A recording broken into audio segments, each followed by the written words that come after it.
আসসালামু আলাইকুম। তোমরা সবাই কেমন আছো? আশা করি ভালো আছো।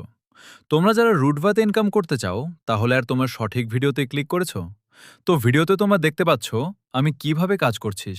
তোমরা সেভাবে কাজ করলেই ইনকাম করতে পারবে। তোমরা এখান থেকে একদিকে ইনকাম করতে পারো, এখানে অঙ্ক করেও ইনকাম করা যায়। তো কমেন্ট বক্সে বা ডেসক্রিপশনে সরাসরি লিঙ্ক থেকে অ্যাপ ডাউনলোড করে এবং ভেরিফাই করে টাকা ইনকাম করতে পারো। তো আমার ফুল ভিডিও দেখে কিভাবে কাজ করতে হয় বা কিভাবে ইনকাম করতে হয় তা দেখে নেন। তো আমার অ্যাফিলিয়েট আইডি ইউজ করে অ্যাকাউন্ট রেজিস্ট্রেশন করে বেশি বেশি টাকা ইনকাম কর।